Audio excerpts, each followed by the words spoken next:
La Municipalidad de Guatemala retiró más de 5.500 afiches de partidos políticos que habían sido colocados en postes. Tribunal Supremo Electoral había prohibido esta práctica. Políticos guatemaltecos señalados por Estados Unidos de corrupción buscarán un cargo público en las próximas elecciones. Le contamos quiénes son. Capturan a 5 personas vinculadas con el caso Odebrecht. Se las señalan por lavado de dinero a través de empresas vinculadas a Manuel Valdizón. Este lunes, 2 hombres fueron sentenciados por la muerte del alcalde de Concepción en Sololá, quien fue quemado y linchado por una turba en 2015. Abogados denuncian irregularidades en la elección de la directiva del colegio profesional. Señalamientos surgen 2 días antes de la votación. Narcotraficante fundador del cártel de Sinaloa junto al Chapo Guzmán aseguró haber recibido sobornos millonarios de autoridades mexicanas.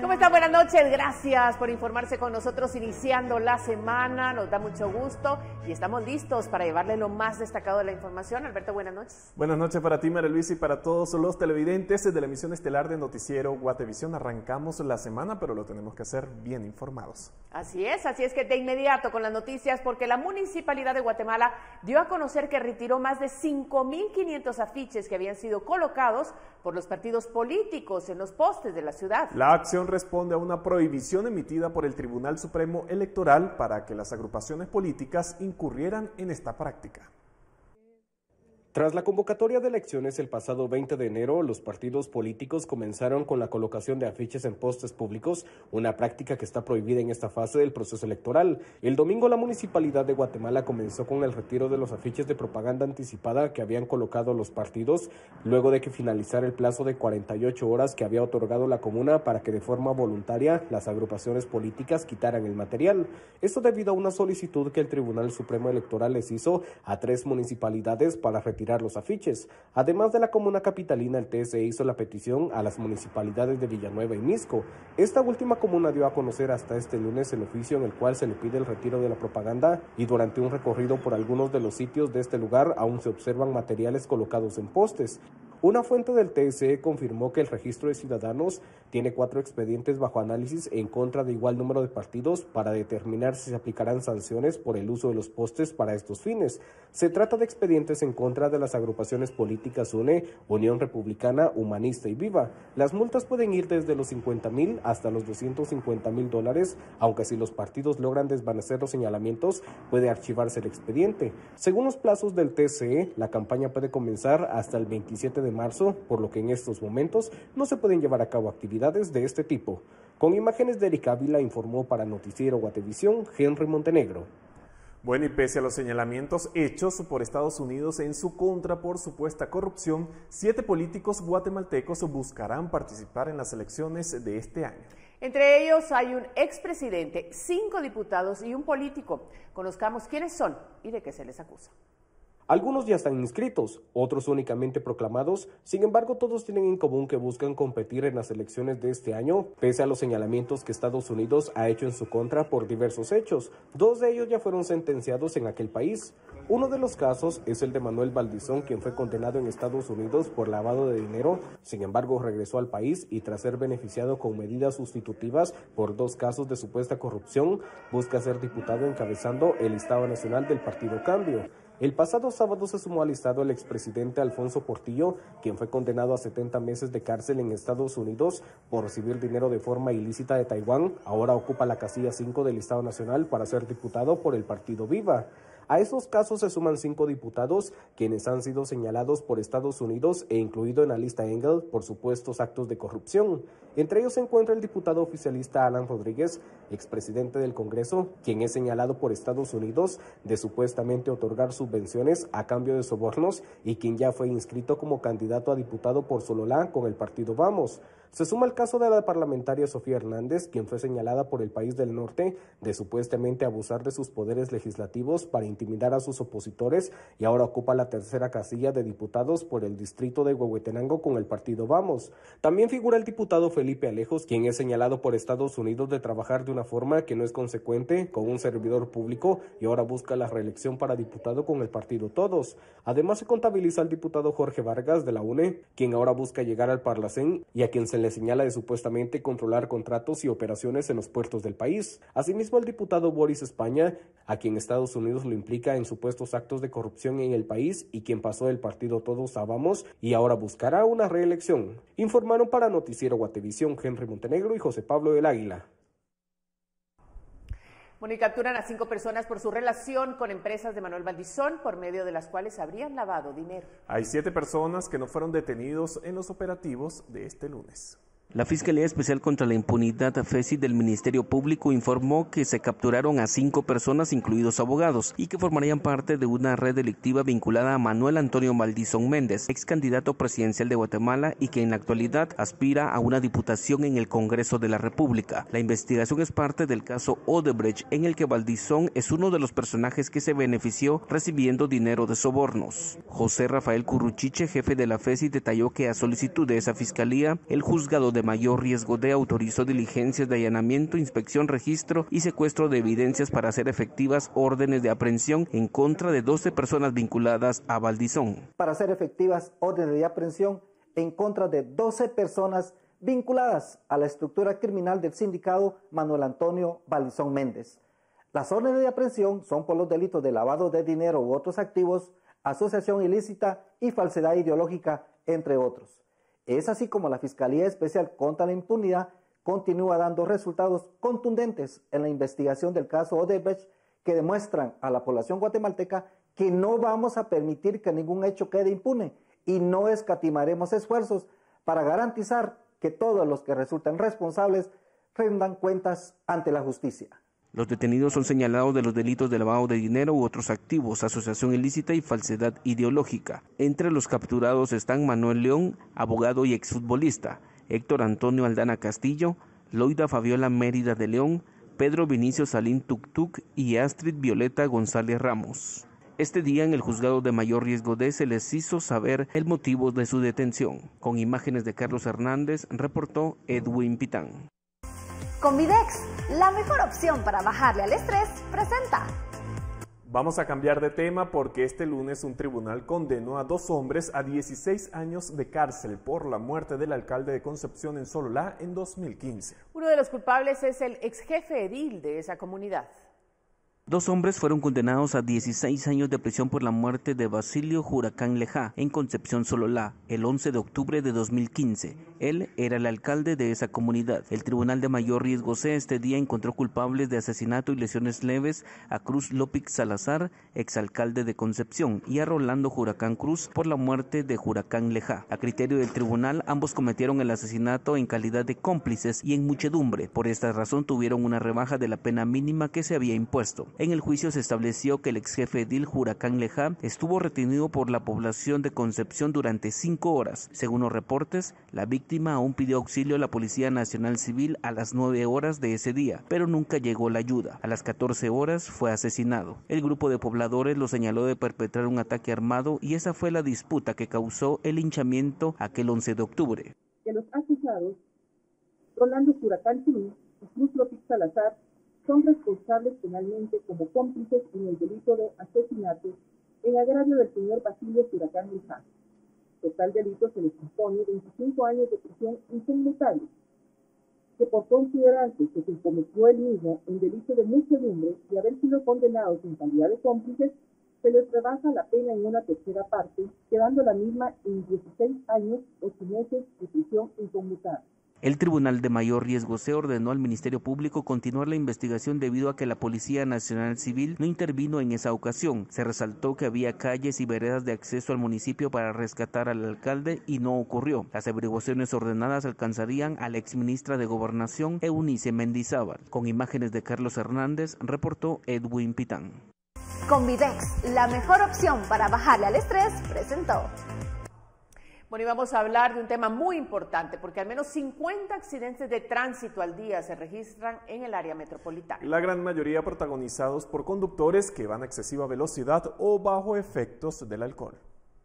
Escenas como esta, ocurrida el 9 de febrero en el Naranjo, se han vuelto una constante recurrente en el área metropolitana, donde los municipios de Misco, Villanueva y la capital contabilizan en promedio 60 accidentes al día. La ciudad de Guatemala se ha convertido en la que más accidentes reporta, superando las 40 colisiones diarias. El 2022 cerró con más de 8.578 colisiones. Las rutas con más accidentes son el Centro Histórico, la Calzada Roosevelt y Calzada Aguilar Batres. Le requerimos y solicitamos mucha precaución porque los temas de accidentes o de colisiones o hechos vehiculares en la ciudad van relacionados con el irrespeto a la luz roja del semáforo, abusos de velocidad, no utilizar el carril que les corresponde y en el peor de los casos, conductores en estado de ebriedad o circulando contra la vía o sobre el espacio peatonal. En Misco, según datos de Mixtra, se registran entre 5 y 8 accidentes al día. 5 de estos suelen ser leves, mientras que el 80% ocurren en exceso de velocidad o por conductores en estado de ebriedad.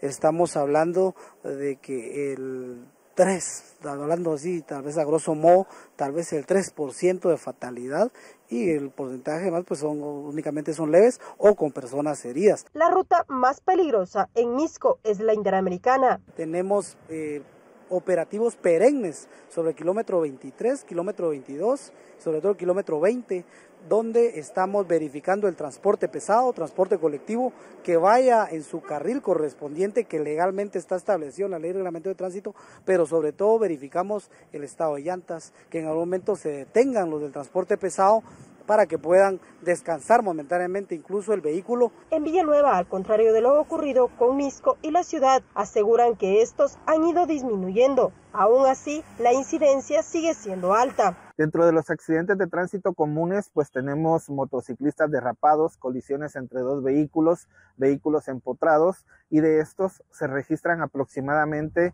entre 8 y 10 accidentes diarios dentro de todo el perímetro de Villanueva.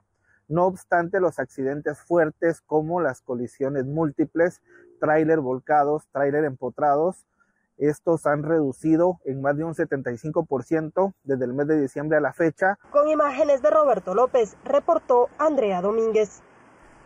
Y en las últimas 48 horas se han registrado al menos 8 accidentes viales en la carretera interamericana que han dejado 8 víctimas fatales. Uno de los accidentes más mortales ocurrió el sábado pasado cuando 5 tripulantes de un vehículo perdieron la vida luego de ser impactados por un autobús de los transportes San Antonio en el kilómetro 40. Además, bomberos informaron que 3 personas fueron atropelladas y una de ellas murió en el kilómetro 49. Por último, un motociclista perdió la vida ayer por la tarde en el kilómetro 72 después de ser golpeado por un vehículo que huyó del lugar.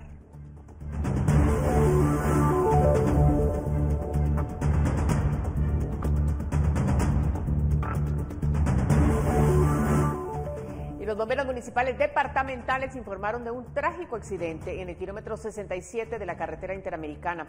Un agricultor identificado como Encarnación Tajtaj Cárdenas, de 71 años, originario de la aldea de Citán, de Pachicía, en Chimaltenango, murió después de ser atropellado por una motocicleta mientras se dirigía a su trabajo en el campo. El piloto de la motocicleta fue trasladado al Hospital Nacional de Chimaltenango.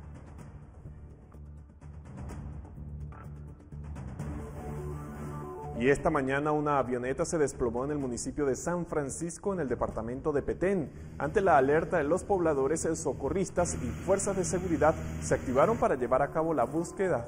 La Policía Nacional Civil informó que el accidente causó la muerte del piloto James Dehart, de 64 años, junto con Bonnie Dehart y Helen Swan Kong, ambos de 64 y 66 años respectivamente. La mañana de este lunes Con base en un reporte recibido por la Gobernación Departamental de Petén, se destacó una aeronave de ala fija del Comando Aéreo del Norte con sede en ese departamento para realizar un vuelo de reconocimiento sobre la comunidad de San Francisco Petén, donde se reportaba un accidente aéreo. Tristemente se confirma el hecho, es también una aeronave, la cual al parecer se desplomó a tierra a pocos minutos de iniciar su maniobra de vuelo, por lo cual no hubo tampoco posibilidad de que el vuelo fuera reportado o que se abriera el plan de vuelo con la torre de control del aeropuerto Mundo Maya en Flores, Petén. Bueno, en el kilómetro 82.5, jurisdicción de San Juan Alotenango, se registró un ataque armado en contra de 2 hombres que murieron dentro de un automóvil. En la escena del crimen fueron encontrados más de 40 casquillos. Un ataque armado se registró esta mañana en contra de 2 personas que fallecieron dentro del vehículo en el que se conducían en la Ruta Nacional 14, específicamente en el kilómetro 82.5, jurisdicción de San Juan Alotenango. Las víctimas fueron identificadas como Helio Leonel López Batres, de 51 años, piloto del vehículo, y Concepción Gatica del Cid, de 25, su acompañante. Los bomberos voluntarios indican que las víctimas presentaban heridas de proyectil de arma de fuego en varias partes del cuerpo, por lo que a su llegada ya no contaban con signos vitales. Al llegar bomberos voluntarios ya se encontraban fallecidas estas 2 personas, por lo que se coordinó con la Policía Nacional Civil. Según la versión de los testigos, los fallecidos fueron perseguidos varios kilómetros por un vehículo rojo, lo que provocó que volcaran en el kilómetro 82.5, momento que fue aprovechado por los sicarios, quienes descendieron y los atacaron con armas de grueso calibre. En el lugar se encontraron más de 40 casquillos de arma de fuego. Solamente en la parte del vidrio de enfrente, el vehículo tenía 22 perforaciones. La Policía Nacional Civil indicó haber iniciado la búsqueda para dar con los responsables, así como la verificación de las cámaras de monitoreo de Ciudad Vieja y la Antigua Guatemala. Reportó para Noticiero Guatevisión, Emi Sánchez. Bueno, y la celebración de una fiesta en la aldea Llano Piedras, previa al Día del Amor y la Amistad, terminó en un triste suceso para una familia zacapaneca. La madrugada del último domingo, una madre resultó herida mientras se defendía a su hijo. La víctima fue identificada como Lucrecia Lisset González, de 39 años, quien se encontraba con su hijo Brandon Sosa, de 19. Durante la noche, una discusión llevó a la madre e hijo a decidir regresar a casa. Sin embargo, al llegar a la aldea, unos sujetos intentaron herir a Brandon, por lo que su madre intervino para protegerlo. Los bomberos voluntarios trasladaron a ambos a la emergencia del hospital regional. Lucrecia, la madre, sufrió un roce de bala en la cabeza y Brandon sufrió sordera por las detonaciones del arma.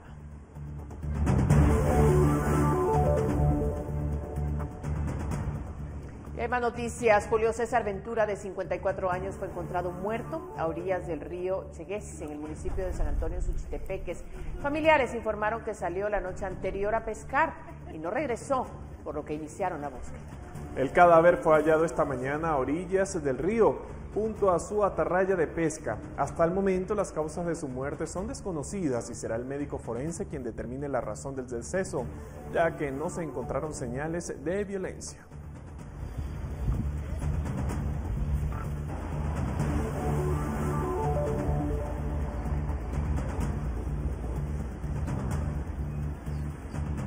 Y 10 días han pasado desde la desaparición del turista estadounidense Raymond Vincent Ashcraft, que se perdió en Tikal, en Petén, el 3 de febrero mientras observaba aves, y a pesar de los esfuerzos de rescate por parte de las autoridades, no han dado resultados esperanzadores para encontrarlo. Su esposa Van Pung ha hablado con Prensa Libre y ha señalado que su esposo sufre de problemas de memoria y manía, una enfermedad que no le permite estar quieto por mucho tiempo, a menos que ella lo mantenga ocupado jugando y también en su teléfono celular.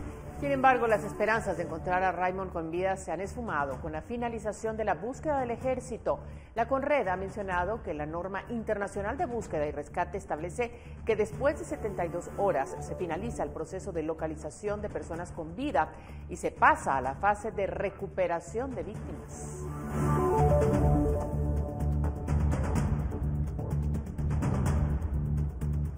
Y en otros temas nacionales, los abogados denuncian irregularidades en la elección de la directiva del Colegio Profesional de su gremio.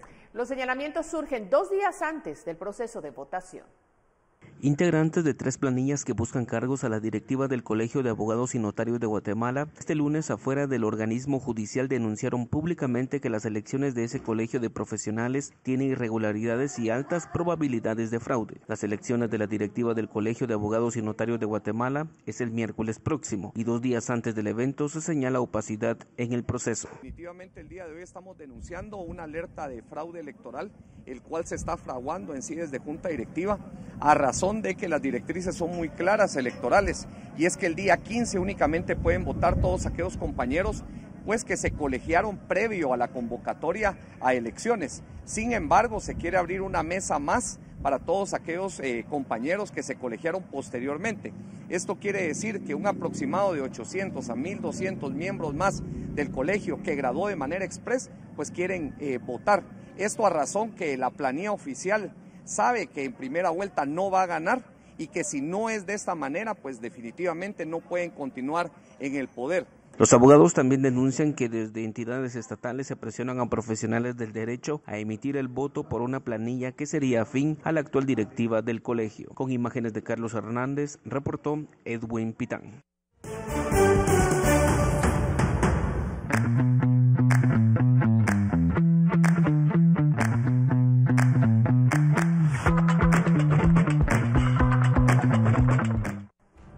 Elección de reina infantil de belleza terminó en disturbios en la periferia del carnaval de Mazatenango. Las imágenes al volver de la pausa.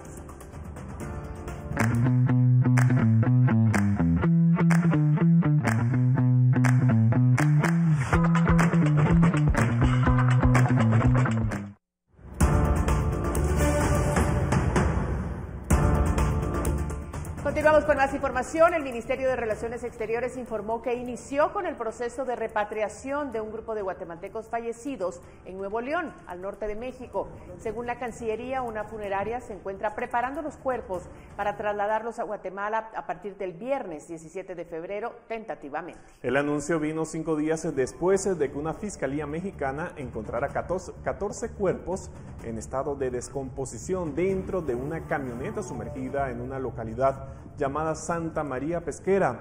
De acuerdo con las autoridades, la mayoría de los fallecidos eran guatemaltecos migrantes que buscaban llegar a Estados Unidos.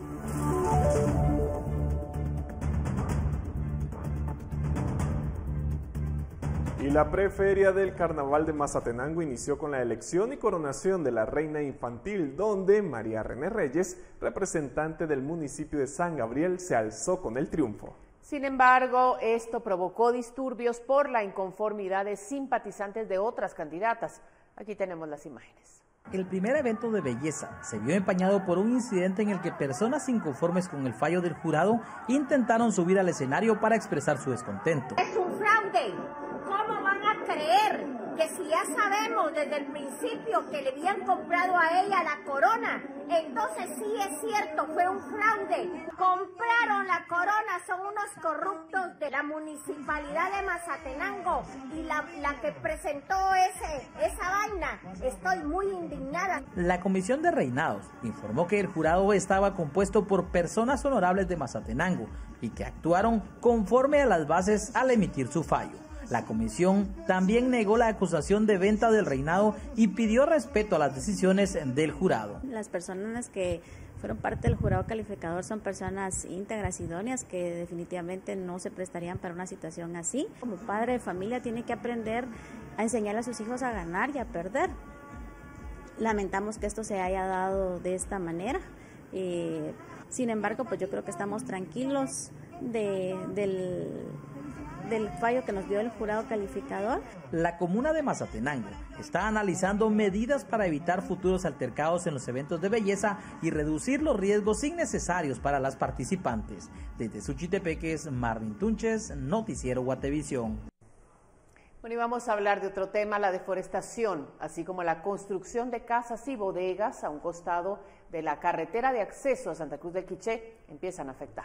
La filtración de agua y los derrumbes se presentan en el lugar y colocan en riesgo el principal acceso al departamento. Desde el kilómetro 157 hasta el 158.5 en Santa Cruz del Quiché, se puede observar que la deforestación avanza en las montañas por donde pasa la carretera, lo que hace que el agua de las lluvias provoque erosión y empiecen a observarse derrumbes, socavamientos y grietas en la misma. Según los representantes del INAV, únicamente han autorizado la tala de 5 árboles en ese sector. Del resto de árboles talados, no ha habido autorización. Se le autorizó un número de 5 árboles, 4 árboles de la especie de pino y 1 de la especie de encino, con un total de 13.71 metros cúbicos, que es lo que legalmente se le puede autorizar a él hasta los 15 metros cúbicos. Además, a orillas de esta carretera fueron construidas bodegas y casas.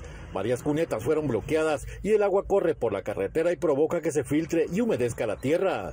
Prueba de ello son las grietas observadas en el puente anexo al Canchó recién inaugurado, en donde la compañía constructora no tomó en cuenta este problema y ahora tendrá que demoler parte de los trabajos realizados por segunda vez. Lo que pasa es que fíjese que cuando la lluvia cae, golpea sobre los árboles y ahí pierde energía cinética, pero cuando cae directamente sobre el suelo, erosiona. Entonces los suelos ahí se están debilitando muy rápido y el agua está llegando, se está filtrando por todos lados. Para Noticiero Guatevisión reportó Héctor Cordero. Y padres de familia, directores y docentes de los 40 establecimientos de nivel preprimaria y primaria bloquearon el paso vehicular en el kilómetro 194 de la ruta CA2 en la aldea Sibaná, en el Acintal, para exigir la restitución del supervisor educativo del municipio, quien fue removido en diciembre del año pasado. Esta es la segunda ocasión que la comunidad educativa de este municipio bloquea la ruta que conduce hacia la frontera con México como forma de presión. De acuerdo a los docentes, la inconformidad surgió debido al cambio administrativo de la anterior supervisión, quien estuvo por 15 años en el cargo. El paso estuvo bloqueado por 4 horas y el congestionamiento vial persistió por gran parte del día en la ruta que conduce hacia la frontera con México. Tras entablar un diálogo con las autoridades, se marcharon del lugar, pero aseguraron que retomarán la medida.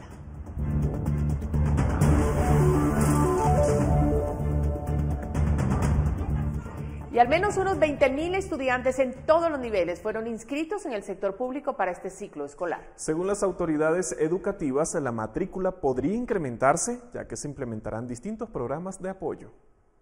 La tardanza en el inicio de clases en el sector oficial programado para este 16 de febrero, comparado con el privado que arrancó el 6 de enero, podría ser una de las causas por las cuales unos 20.000 estudiantes de todos los niveles que estuvieron en establecimientos de gobierno ahora no están inscritos. Otro factor es que pueda tratarse de deserción escolar, extremo que aún no puede confirmarse, pues según el director departamental de Educación, las inscripciones finalizan en marzo. En este periodo esperan aumentar la cifra que se tuvo en el ciclo escolar 2022.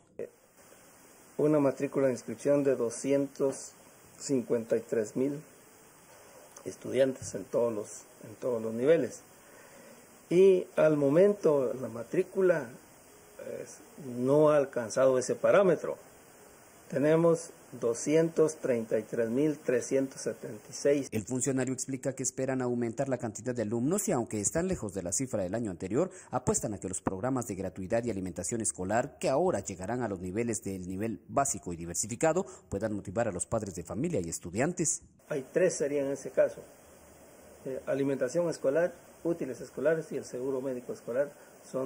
Es la ampliación para el nivel medio que va estos programas y que son beneficiados los estudiantes, y esperamos que esto sea un punto de motivación. Entre el sector oficial y privado se proyecta que este ciclo escolar pueda alcanzar los 490,000 alumnos, desde preprimaria, primaria, básico y diversificado. Se estima que unos 200 millones de quetzales serán invertidos en infraestructura educativa y unos 290 millones en alimentación escolar. Desde Huehuetenango reporta May Castillo, Noticiero Guatevisión.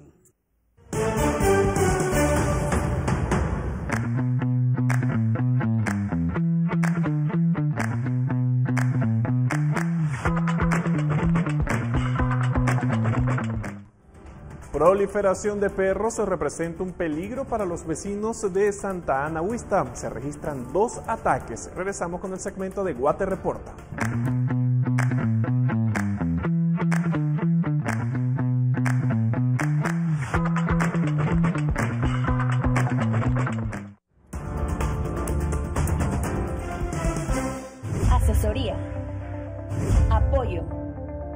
asistencia 24/7. Hoy celebramos 19 años de brindarte un servicio clase A.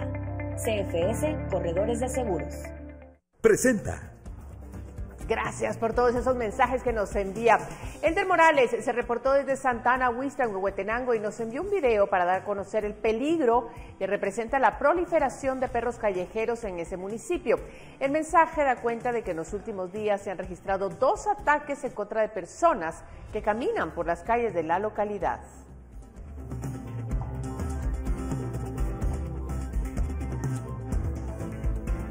Y el siguiente reporte que les presentaremos se trata de la colocación de enormes túmulos en la calzada Primavera, que de la cabecera municipal de Chimaltenango conduce a la aldea Buenavista Sur.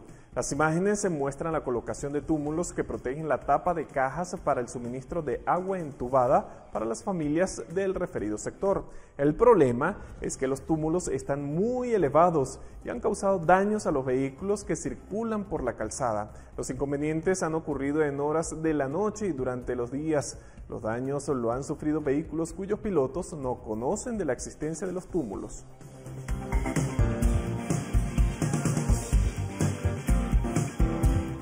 Y es momento de presentarles el tema musical alusivo a la celebración del Día del Cariño. La canción se llama Dixie la Araña, interpretada por Carlita Juárez, de 4 años de edad. Dixie la araña tejió su telaraña, vino la lluvia y se la llevó. Salió el sol y la lluvia se secó, así que la pequeña araña se volvió a subir. ¡Feliz Día del Cariño a todos! En CFS, los 19 años los celebramos de manera distinta. Este año expandimos nuestro servicio clase A de asesoría, apoyo y asistencia. CFS, Corredores de Seguros. Presentó.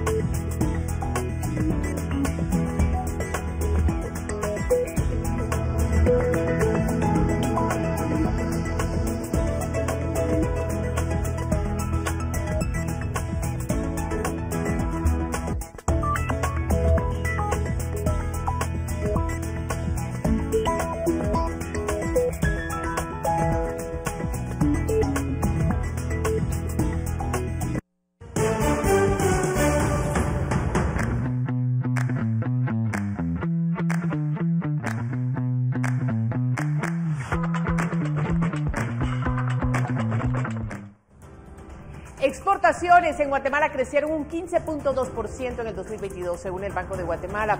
Le contamos cuáles fueron los sectores que destacaron.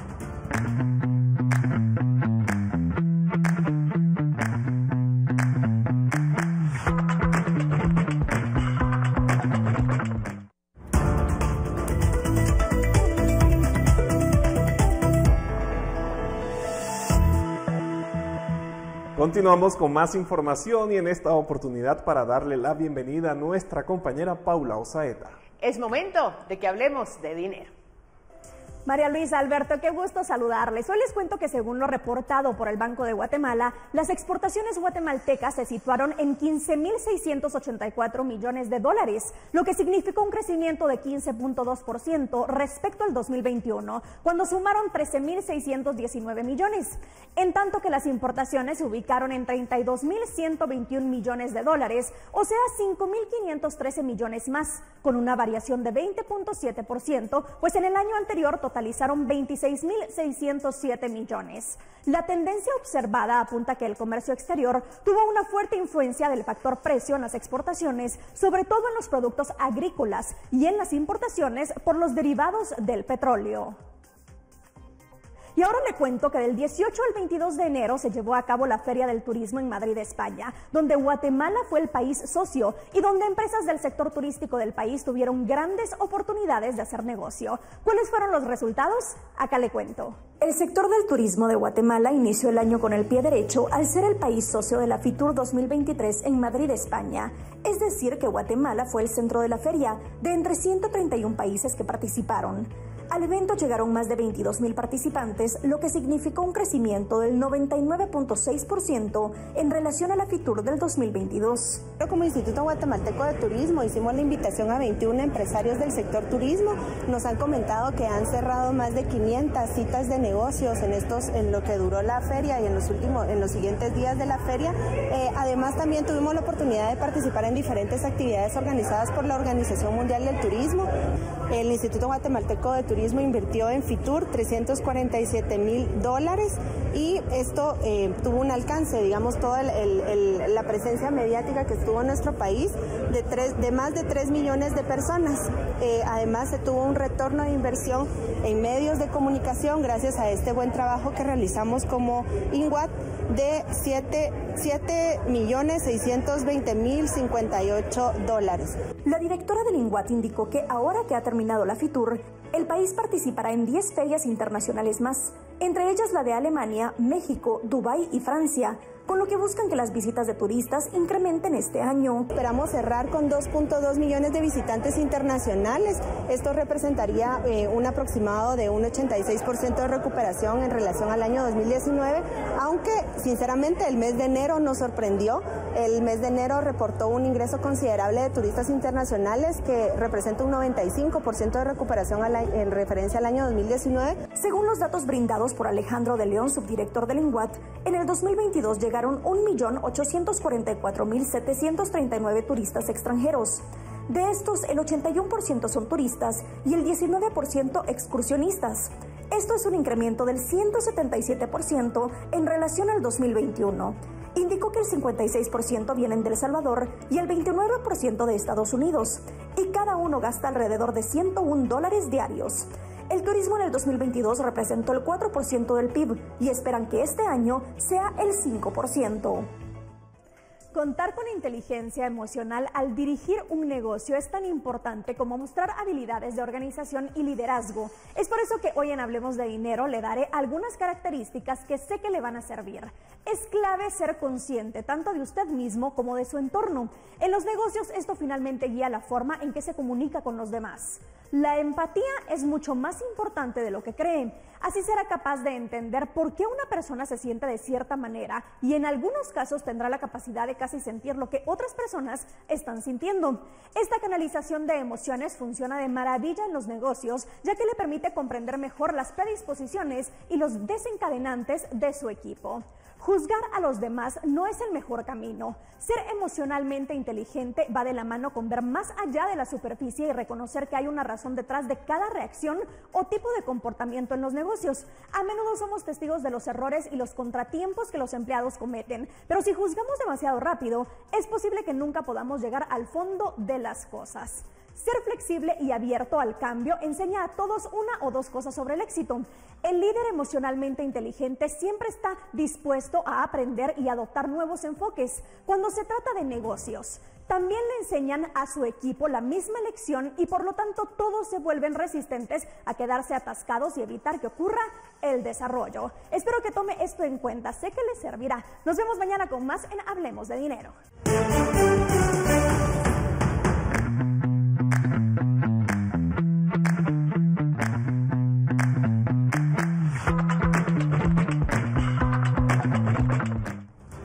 Narcotraficante fundador del cártel de Sinaloa junto al Chapo Guzmán aseguró haber recibido sobornos millonarios de autoridades mexicanas.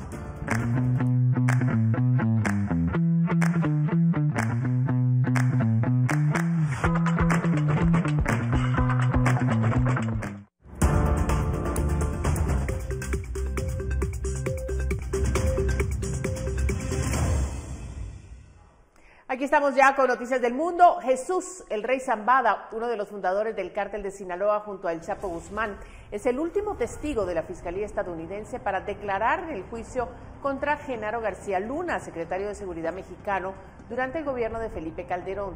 Zambada aseguró que el cártel de Sinaloa entregó sobornos millonarios a García Luna a finales de 2006. La organización criminal entregó al menos $5 millones para reunirse con el funcionario.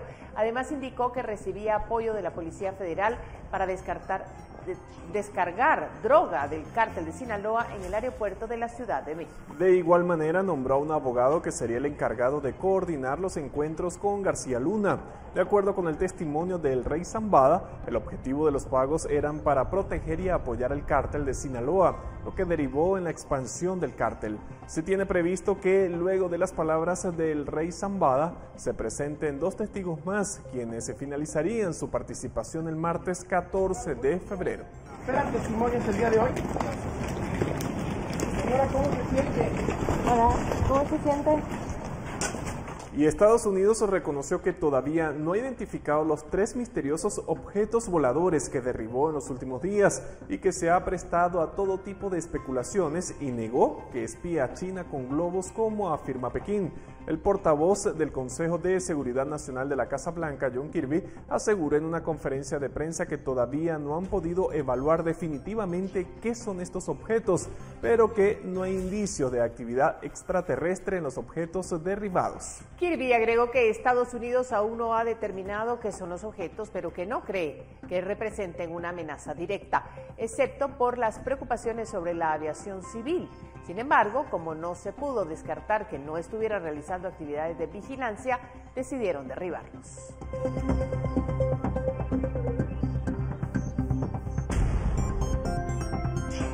Y de complicada calificó Ucrania la situación al norte de Bakhmut, una ciudad clave del este del país que el ejército ruso trata de conquistar desde hace meses. En las últimas semanas las tropas rusas han reivindicado avances y han reiniciado los mismos, sobre todo al norte de la ciudad en enero, donde tomaron Soledar y sus minas de sal. El Estado Mayor ucraniano indicó en su informe diario que las tropas rusas habían bombardeado 16 localidades cerca de Bakhmut a lo largo de la jornada. Mientras tanto, el secretario general de la OTAN, Jens Stoltenberg, advirtió que Kiev utiliza un volumen de municiones superior a la capacidad actual de producción de la alianza militar y agregó que esto pone a sus industrias de defensa bajo presión.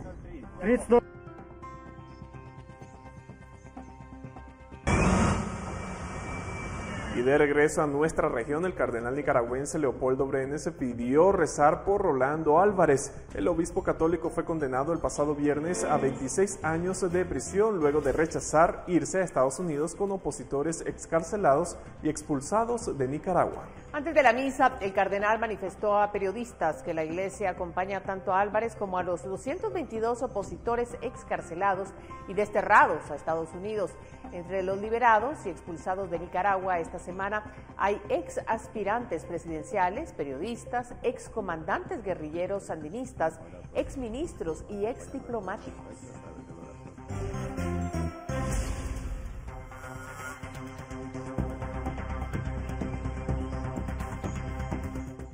Mi nombre es Ricardo Vladimir Ortega Lucas. Tengo el cargo de director en este establecimiento educativo, Escuela Oficial Rural Mixta de la aldea Roble Grande.